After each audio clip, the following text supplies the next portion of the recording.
اپنے متن میں جانے سے پہلے اور موجودہ صفحے کو پڑھنے سے پہلے میں ایک کہانی شروع کرنا چاہتا ہوں جو کئی سال پہلے ہوا تھا۔ ایک بوڑھا آدمی تھا۔ ایک بوڑھا آدمی اندھیرے میں ایک چپچپی اور گندی جیل میں ایک سخت فرش پر بیٹھا تھا، اور آپ اس کے جسم پر بظاہر دیکھ سکتے تھے کہ وہ تھکا ہوا تھا۔ آپ اسے دیکھ کر بتا سکتے ہیں کہ اس نے اپنی زندگی میں بہت کچھ گزارا ہے، اور اس کے جسم پر نشانات تھے۔ اس کی کلائی اور ٹخنوں کے گرد بیڑیاں تھیں اور بھاری کڑیوں والی زنجیریں ان سے لٹکی ہوئی فرش پر لپٹی ہوئی تھی۔ اور یہ جیل ایک ایسی جگہ تھی جہاں قیدیوں کو مارنا پیٹنا معمولی بات تھی، اور اسی لیے اس جگہ پر بہت زیادہ بے چینی اور خوف چھایا ہوا تھا۔ یہاں کے قیدی اس جیل سے بہت تنگ تھے، مگر اس میں زیادہ دیر نہیں لگی کہ گارڈز اور اس کے ساتھی قیدی وہ محسوس کرنے لگے کہ اس بوڑھے آدمی میں کچھ مختلف تھا، اور انہوں نے ان اوقات کو دیکھا جو اس نے دعا اور مناجات اور تشکر میں گزارے اپنی درخواست کو خدا کے سامنے رکھنے کے لیے۔ اور انہوں نے امن دیکھا جو سمجھ سے باہر تھا، ایک امن جس کی وہ وضاحت نہیں کر سکتے تھے۔ یقینی طور پر اس کو بھی مشکل دن دیکھنے پڑتے تھے جہاں اسے گہرائی میں جانا پڑتا تھا، لیکن جو چیزیں اس کے بارے میں نمایاں تھیں وہ ظاہری حالت کے باوجود ایک مستقل سکون تھا۔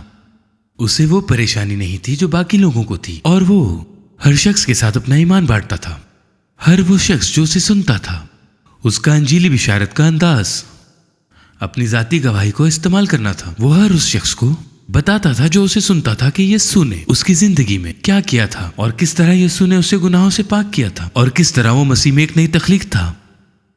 اور قیدیوں اور گارڈز پر اس کا ایسا اثر ہوا کہ ان میں سے بہت سے لوگ مسیحیت اختیار کر گئے اور یسوع کے پیروکار بن گئے۔ ہمیں یہاں تک بتایا جاتا ہے کہ کیسر کے کچھ گھر والے بھی ہم اس بوڑھے آدمی کو پولس رسول کے طور پر جانتے ہیں، اور ہم اس کہانی کو فلپیوں کی کتاب کے پہلے اور چوتھے ابواب سے جانتے ہیں۔ اور اگر آپ میرے ساتھ وہاں فلپیوں کی کتاب کے چوتھے باب کی طرف رجوع کریں گے، فلپیوں کی کتاب اس کا چوتھا باب اور اس کی 6 آیت کو پڑھنا شروع کریں گے، پولس رسول نے یہ حوالہ فلپیوں کی کلیسیا کو اس وقت دیا تھا جب پولس رسول جیل میں تھا، اور اکثر علماء اس بات پر متفق ہیں کہ یہ پولس رسول کی آخری قید کے دوران لکھا گیا تھا۔ وہ اس وقت ایک بوڑھا آدمی تھا، اور یہ اس کی زندگی کے اختتام کے قریب کی بات ہے۔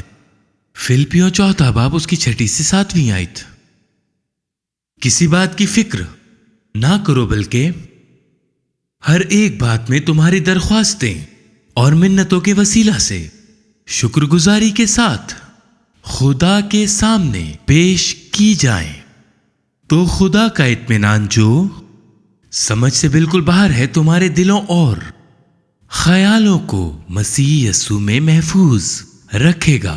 مسیح یسوع میں محفوظ رکھے گا۔ میں نیو کنگ جیمز میں سے پڑھ رہا ہوں۔ اولڈ کنگ جیمز یا کنگ جیمز میں جو لکھا ہے وہ بھی درست ہے، لیکن یونانی زبان میں یہاں لکھا ہے کسی بات کی فکر نہ کرو۔ اس حوالے میں پولس رسول روح القدس کے ذریعے سب سے پہلے ہمیں یہ بتاتا ہے کہ ہمیں کیا نہیں کرنا، اور پھر وہ ہمیں بتاتا ہے کہ ہمیں کیا کرنا ہے، اور پھر وہ ہمیں وہ کرنے کا نتیجہ بتاتا ہے جو ہمیں کرنا چاہیے۔ اور اس طرح سب سے پہلے ہمیں کیا نہیں کرنا چاہیے، وہ کہتا ہے کسی چیز کی فکر نہ کرو۔ اب میں آپ کے بارے میں نہیں جانتا، لیکن میرے لیے مشکل تر ہوتا جا رہا ہے جیسے جیسے وقت گزرتا ہے۔ اس دنیا میں فکر مند نہ ہونا مشکل ہے، جو برائی کو اچھا اور اچھائی کو برا کہتی ہے۔ ایسی دنیا میں بے فکر ہونا مشکل ہے جو ایسی چیزوں کو آگے بڑھا رہی ہے جو خدا کے کلام کے خلاف ہے۔ اس دنیا میں بے فکر ہونا مشکل ہے جو زیادہ سے زیادہ صحیفے کے خلاف ہو رہی ہے اور گناہ کا جشن منا رہی ہے اور راست بازی پر تنقید کر رہی ہے۔ ایسی دنیا میں بے فکر ہونا مشکل ہے جو راست بازی پر تنقید اور گناہ پر جشن منا رہی ہے۔ میں اپنی نرسری میں تھا۔ کچھ ہفتے پہلے میں دعا کر رہا تھا، اور میں اپنے کمرے کی طرف گیا اور شمعون پالنے میں تھا۔ وہ سو رہا تھا۔ میں اس کے پالنے کے پاس گیا اور میں نے اس سے پرسکون سوتے دیکھا، اور میں اپنے آپ سے سوچنے لگتا ہوں وہ کس طرح کی دنیا میں پلے بڑھے گا۔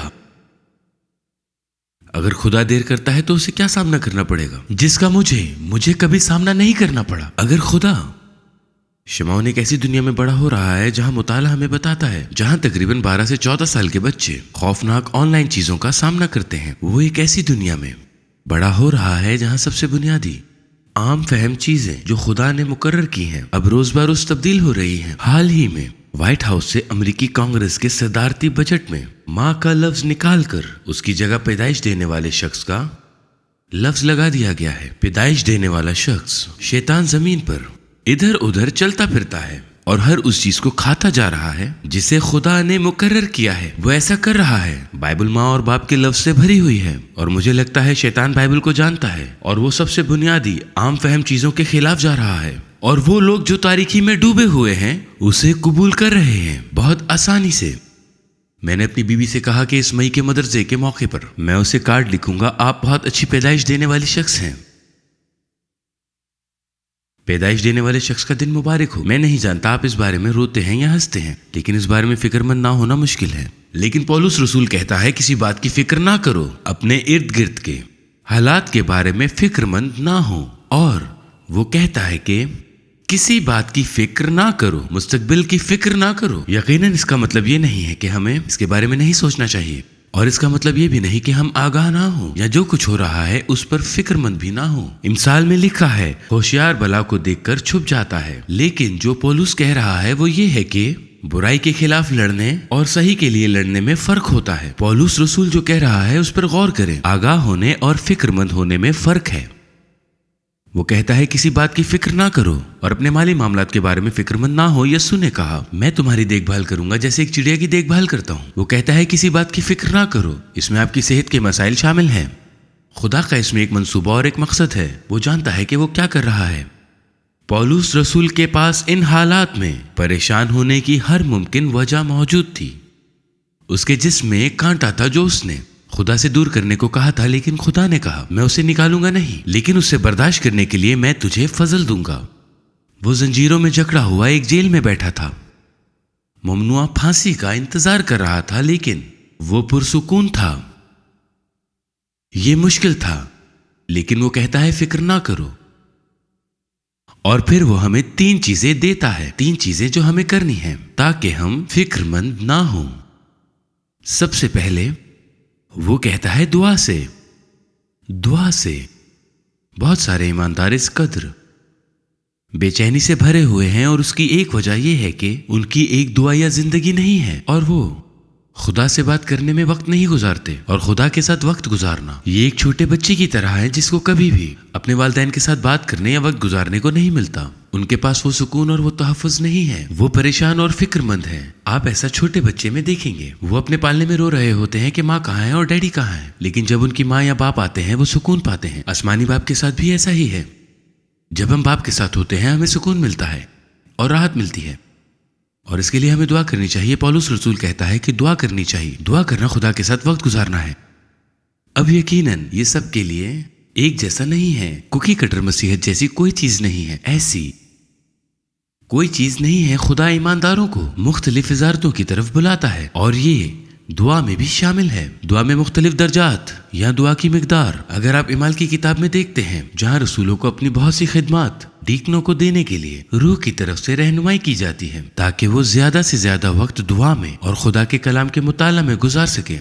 उन्हें नए अहदनामा में दूसरों से ज्यादा दुआ के लिए बुलाया गया था, जैसा कि बाइबल में हन्ना उसकी विजारत इबादत और हैकल में रोजा रखना थी जिसके लिए खुदा ने उसे बुलाया था। और मुझे यकीन है कि वो दूसरे काम भी करती थी। मुझे यकीन है कि उसने लोगों को खुदा के बारे में बताया और उसे शेयर किया। मुझे यकीन है कि खुदा ने ये विजारतें गरीबों को दी, लेकिन ये विजारतें खुदा की तरफ से हैं। जैसे मेरी माँ की विजारत है दुआ करना, मेरी माँ का ज्यादा वक्त दुआ में गुजरता है। मेरी विजारत इंजीली बिशारत है, लेकिन हम दोनों जाहिर है दुआ करते हैं। लेकिन इसमें फर्क है कि खुदा ने हमें जिस काम के लिए बुलाया है वो मुख्तलिफ दर्जात में है। तो हम में से कुछ के लिए खुदा कहता है कि दिन में घंटों दुआ करें। दूसरों के लिए खुदा कहेगा हो सकता है कि आप सुबह 4 बजे उठें और 5 बजे काम पर जाने के लिए, और हो सकता है कि खुदा कहे सुबह अपनी दुआ के सिर्फ 15 मिनट गुजारें, और हो सकता है कि अपने लंच ब्रेक में से 2 मिनट निकालें और खुदा के साथ वक्त गुजारें और शायद अगले 10 मिनट में घर चले जाएं। मुझे याद है मैंने किसी जगह पढ़ा था जिसे चीनी मसीहत के जदीद बापों में से एक समझा जाता है।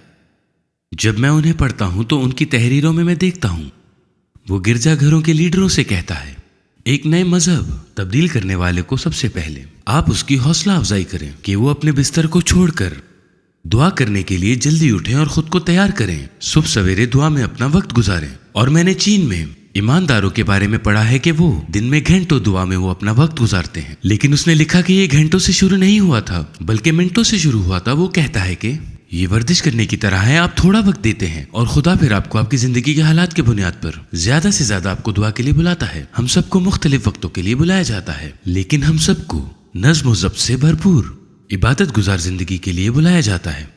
ये ईमानदारों के लिए नागुज़ीर है। और फिर दूसरा हमारा मतन कहता है इल्तिजा। इल्तिजा बाज़ औक़ात जब बाइबल दुआ के बारे में बात करती है तो उसमें इल्तिजा भी शामिल होती है, लेकिन इस मामले में रूहुल कुद्स दुआ और इल्तिजा के दरमियान फर्क करना चाहता है। दुआ और इल्तिजा के दरमियान फर्क। अच्छा, तो इल्तिजा क्या है, इसमें फर्क क्या है? इल्तिजा का मतलब खुदा के सामने आजिज़ी और खुलूस या शिद्दत के साथ खुदा से कुछ मांगने को इल्तिजा कहते हैं। इसका मतलब खुदा के हुजूर आजिज़ाना तौर पर इल्तिजा करना। तो इल्तिजा का मतलब आजिज़ी तौर पर खुदा के हुजूर से कुछ मांगना। आप इल्तिजा को इस तरह सोच सकते हैं जिस तरह हन्ना हैकल में थी। आप इल्तिजा को हैकल में खुदा की तरह सोच सकते हैं, शिद्दत से रोना और अपने घुटनों के बल आजिज़ी से खुदा से एक बच्चा मांग रही है। उसके अंदर जो कुछ था उसके साथ खुदा से फरियाद कर रही है। आप बाग में यीशु की तरह इल्तिजा के बारे में सोच सकते हैं। बाप के सामने अपना दिल उंडेल रहा था, बाप से इल्तिजा कर रहा था। इब्रानियों 5वां बाब उसकी 7वीं आयत। यीशु का हवाला देते हुए लिखा है, उसने अपनी बशरियत के दिनों में जोर जोर से पुकार कर और आंसू बहा बहा कर उसी से दुआएं और इल्तिजा की जो उसको मौत से बचा सकता था, और खुदा तरसी के सबब से उसकी सुनी गई वो इल्तिजा जो उसने बाप के हुजूर रखी थी। कभी कभी हम गाड़ी में या अपनी दुआ के कमरे में या फिर भाई लॉरेंस की तरह बर्तन धोते वक्त बस खुदा के साथ वक्त गुजारना, खुदा से बातचीत करना, या हो सकता है कि हम अपनी मायूसियों को लेकर खुदा के सामने रो रहे हों, उससे कुछ मांग रहे हों जिसकी हमें बहुत जरूरत है। जो इल्तिजा और दुआ हो, दुआ और इल्तिजा दोनों बहुत जरूरी हैं। दोनों का वक्त और जगह बहुत जरूरी है, इल्तिजा और दुआ का। पौलुस रसूल कहता है कि हमें दोनों करने चाहिए। और फिर तीसरा हमारा मतन कहता है शुक्रगुजारी के साथ। शुक्रगुजारी के साथ। ऐसी सूरत हाल नहीं है जो बहुत मुश्किल हो, और ना ही कोई ऐसी आजमाइश इतनी मुश्किल है जिसके लिए हम शुक्रगुजारी भी ना कर सकें। शुक्रगुजारी की हमेशा कोई ना कोई वजह होती है। हम हर हाल में शुक्रगुजारी कर सकते हैं, यहां तक कि दुनिया दीवानी हो जाए, यहां तक कि जो कुछ भी हम खबरों में देख रहे हैं जिससे हम अफसुर्दा महसूस करते हैं, हम फिर भी शुक्रगुजारी कर सकते हैं, क्योंकि खुदा अब भी तख्त पर है। और बाइबल कहती है हर एक बात पर शुक्रगुजारी करो, क्योंकि मसीह यीशु में तुम्हारी बाबत खुदा की यही मर्जी है। इससे कोई फर्क नहीं पड़ता कि तुम्हारे इर्द गिर्द क्या हो रहा है, हमें फिर भी दुआ के लिए बुलाया जाता है। हम कह सकते हैं कि खुदावन तेरा शुक्र हो, क्योंकि इन हालात में भी हम भले हैं। हम कह सकते हैं कि खुदावन तेरा शुक्र हो, क्योंकि तूने इस सूरत हाल में भी मेरे खानदान या मेरी मालियत या मेरी सेहत या अमेरिका की सूरत हाल को लेकर, क्योंकि तू उसे खूबसूरत बना रहा है। हम कह सकते हैं कि खुदा उनका शुक्र हो, क्योंकि तू तख्त पर है और तू मुकद्दस और लायक है और तू कायनात का खालिक है। तेरे पास जन्नत और जहन्नुम की चाबियां हैं। तू कुछ भी कर सकता है और जो तूने शुरू किया उसे जरूर पूरा करेगा। जब हम खुदा का शुक्र अदा करना शुरू करते हैं तो हमारी जिंदगियों में सुकून आ जाता है, क्योंकि उससे हमारा नुक्ता नजर बदल जाता है। हम उसे देख सकते हैं जिसने पहले ही अजीम काम किए हैं और वो मजीद अजीम काम करेगा। हम बेहतरीन सूरत हाल में हो सकते हैं जिसमें कोई भी इंसान पूरी तारीख में ना गुजरा होगा, और फिर भी हमारे पास शुक्रगुजारी की कोई भी वजह हो सकती है। हम तस्वुर की जाने वाली इंतहाई खौफनाक जगह पर हो सकते हैं, फिर भी हमारे पास शुक्रगुजारी की वजह हो सकती है। हम बड़ी से बड़ी आजमाइश का सामना कर सकते हैं, कोई ऐसी आजमाइश जिसका सामना कभी किसी इंसान ने नहीं किया होगा, और फिर भी हमारे पास शुक्रगुजारी की वजह है, क्योंकि यीशु ने हमें आतिशी जहन्नुम से बचाया जिसके हम मुस्तहिक हैं। जैसा कि दाऊद ने लिखा है कि तूने मेरी जान को पाताल की तह से निकाला है। ये सबसे बुरी जगह है और हम वहां नहीं हैं, हमें वहां होना चाहिए था, और इसलिए हमारे पास शुक्रगुजारी की एक वजह है। जैसा कि वो गीत है, मैं शुक्रगुजार दिल के साथ तेरा नाम बुलंद करूंगा, क्योंकि तूने हर जंजीर को तोड़ दिया है। पौलुस जिस्मानी जंजीरों में था, लेकिन वो रूहानी जंजीरों में नहीं था। शुक्र गुजारी करने की हमेशा एक वजह होती है और ये बहुत अहम है। और इस तरह वो कहता है कि दुआओं के साथ और इल्तिजाओं के साथ और शुक्र गुजारी के साथ, और फिर वो हमें इन तीनों कामों का नतीजा देता है। वो कहता है कि अगर हम ये तीनों काम करें 7वीं आयत में, खुदा का इत्मीनान जो समझ से बिल्कुल बाहर है तुम्हारे दिलों और ख्यालों को मसीह यीशु में महफूज रखेगा। मसीह यीशु में वो कहता है कि ये वो इत्मीनान है जो समझ से गुजर जाता है। ये एक इलाही इत्मीनान है। ये एक ऐसा इत्मीनान है जो हमारी समझ से बिल्कुल बाहर है।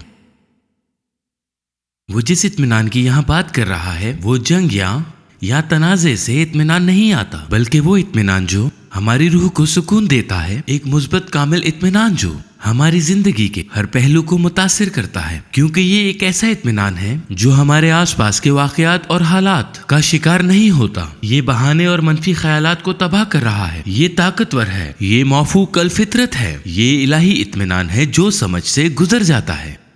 स्टीफन के पास जो इत्मीनान था उसकी वजाहत कोई नहीं कर सकता जब उसे संसार किया जा रहा था और वो मौत का सामना कर रहा था और उसकी हड्डियां टूट रही थी, लेकिन फिर भी उसने उन लोगों के लिए दुआ की जिन्होंने उस पर पत्थर फेंके। ये वो इत्मीनान है जिसकी हम वजाहत भी नहीं कर सकते। कोई भी इस इत्मीनान की वजाहत नहीं कर सकता जो इन कहानियों में मिलता है, जो हम मसीहियों के बारे में सुन रहे हैं, जो पिछले कई हफ्तों में मर रहे हैं, जो हार मानने से इनकार करते हैं, जो अपने दुश्मनों से मोहब्बत करते हैं बावजूद उसके जो कुछ हो रहा है। ये एक अंदरूनी इत्मीनान है जो नाकाबिले वजाहत है। ये इलाही है। पौलुस रसूल ने इस इत्मीनान के बारे में और अपने खतूत और तारुफ और नताइज के बारे में बहुत कुछ कहा है। सलीब से सिर्फ 12 घंटे पहले यीशु ने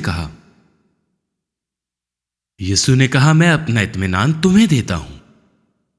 सलीब से 12 घंटे पहले अपना इत्मीनान तुम्हें देता हूं। जैसा दुनिया देती है वैसा नहीं। ये दुनिया के इत्मीनान से मुख्तलिफ किस्म का इत्मीनान है। ये इलाही और मौफूक अल फितरत इत्मीनान है। अब ये नोट करना जरूरी है कि दुनिया में इत्मीनान है। मैंने लोगों को ये कहते सुना है कि उन्हें मरकबा या नए दौर से या कुछ और भी है उससे इत्मीनान मिला है। मेरे पास यकीन करने की कोई वजह नहीं है कि उन्हें नहीं मिला है। शैतान एक जालसाज है और वो रोशनी का फरिश्ता बनने की कोशिश करता है और वो अपने पैरोकारों को नई चीजें भी पेश करता है। लेकिन ये ऐसा ही है कि मैं एक शॉपिंग सेंटर में हूं और मेरे पास सिर्फ $100 हो और वहां मौजूद किसी के पास $100 का जाली नोट हो और अच्छा जाली नोट हो सकता है कि हम दोनों चेकआउट करने जाएं और वो शख्स कैशियर को ये मालूम ना हो कि वो जाली था। हम दोनों $100 का सामान लेकर बाहर निकल सकते हैं। लेकिन एक दिन ऐसा आएगा जब किसी को पता चल जाएगा कि वो जाली नोट है और वो जालसाज, और वो डॉलर हमेशा के लिए जला दिया जाएगा, हमेशा के लिए। शायद मैंने शैतान के इत्मीनान को बहुत ज्यादा अहमियत दे दी है। ये खुदा के अमन की तरह अच्छा नहीं है, लेकिन एक इत्मीनान है जो दुनिया में पेश किया जाता है। लेकिन यीशु ने कहा उसका अमन ऐसा नहीं है, वो बेहतर और इलाही है। ये हमारे समझने की सलाहियतों से बाहर है और हम इसकी वजाहत को नहीं समझ सकते। और फिर ये कहता है कि ये अमन हमारे ख्यालात की हिफाजत करेगा, जो हमारे दिलों, हमारे जज्बात और हमारे दिमागों हिफाजत करेगा, हमें मुतवाजन करेगा और हमें जमीन पर मजबूत रखेगा। ये इत्मीनान हमारे जज्बात और हमारी सोच के अंदाज को मुतासिर करता है, जिसके नतीजे में हमारे अमाल मुतासिर होते हैं। इसीलिए इस हवाले के बाद पौलुस रसूल हमारी फिक्री जिंदगी में जाता है। वो फिलिपियों में इस मौजू को जारी रखता है। खुदा ने अपने बच्चों को फिक्रमंद होने के लिए नहीं बुलाया है, बल्कि उसने अपने बच्चों को इत्मीनान के लिए बुलाया है। और जैसा कि मैंने कहा, इसका मतलब ज़ाहिरी इत्मीनान नहीं है। हम जानते हैं कि मसीही तूफानों को और आजमाइशों को बर्दाश्त करेंगे। हम जानते हैं कि हम इस गिरजाघर में इसके बारे में बहुत बार बात करते हैं कि हमें अपनी सलीब उठाकर यीशु की पैरवी करनी है। हम जिसकी बात कर रहे हैं वो अंदरूनी इत्मीनान है। एक ऐसा इत्मीनान जो तूफानों के दरमियान कायम रखता है। एक ऐसा इत्मीनान जो हमारे इर्द गिर्द कुछ भी हो रहा हो हमें कायम रखता है। अगर आप गौर करें, अपने पिछले हफ्ते पर गौर करें, आपका हफ्ता कैसा रहा? क्या कोई ऐसा दिन था जब आप बेचैन या फिक्रमंद थे? जब आप आज सुबह चर्च के दरवाजे से आए तो क्या आप परेशान थे? यीशु चाहता है कि आप इत्मीनान से रहें, एक ऐसा इत्मीनान जो आपके दिल की हिफाजत करता है और आपके दिमाग की हिफाजत करता है। हमारे मतन से मुतल्लिक चंद आयात, फिलिपियों 4 बाब उसकी 9वीं आयत। पौलुस रसूल कहता है, जो बातें तुमने मुझसे सीखी और हासिल की और सुनी اور مجھ میں دیکھا ان پر عمل کیا کرو، تو خدا جو اطمینان کا چشمہ ہے تمہارے ساتھ رہے گا۔ جو باتیں تم نے مجھ سے سنی اور مجھ میں دیکھا ان پر عمل کیا کرو، تو خدا کا اطمینان تمہارے ساتھ ہوگا۔ اس اطمینان کو تصور کریں جو پولس رسول کے پاس تھا۔ کاش کہ میں اسے وہاں اس جیل میں دیکھ سکتا، یا اس اطمینان کو تصور کریں جو یسوع کے پاس تھا۔ اس نے کہا کہ ہم بھی حاصل کر سکتے ہیں۔ بڑی سے بڑی آزمائشوں کے درمیان بھی ان کے پاس وہ اطمینان ہے، اور خدا اپنے تمام پیروکاروں کے لیے یہی چاہتا ہے۔ ہمارا متن کہتا ہے کہ ہم اسے سب سے پہلے دعا، التجا اور شکر گزاری سے حاصل کر سکتے ہیں۔ گزشتہ اتوار ہمیں بتایا گیا کہ آج صبح ہم متفق مستقبل کے لیے خدا کی تلاش کریں گے۔ اتوار کو چرچ کے بعد ہم ایسا کریں گے، ہم خدا کو ڈھونڈیں گے۔ ہمیں خدا کو ڈھونڈنے کا وقت ملے گا، خدا کے پیچھے چلنے کا، نہ صرف دعا کرنے کا بلکہ واقعی خدا کے ساتھ گزارنے کا وقت ملے گا۔ اس کی تلاش کریں گے، اس کی تلاش کرنا اس سب کے ساتھ جو ہمارے اندر ہے۔ اور خدا ہم تیرے سامنے آتے ہیں، امن کا شہزادہ، تو امن کا خدا ہے، تو امن دینے والا ہے، اور تو چاہتا ہے کہ ہم سب اسے حاصل کریں۔ خداوند، ہم آج صبح تیرے سامنے دعاؤں اور التجاؤں کے ساتھ حاضر ہوئے ہیں، شکر گزاری کے ساتھ تجھے اپنی درخواستوں سے آگاہ کرنے کے لیے۔ خداوند، آج صبح ہماری بہت سی درخواستیں ہیں، ہماری اپنی جانوں کی درخواستیں ہیں، اور اس چرچ کے لیے درخواستیں جس کا ہم حصہ ہیں، ان سب کے لیے درخواستیں ہیں جنہیں ہم جانتے اور پیار کرتے ہیں۔ اپنے مصیبت زدہ بہن بھائیوں کے لیے درخواستیں ہیں۔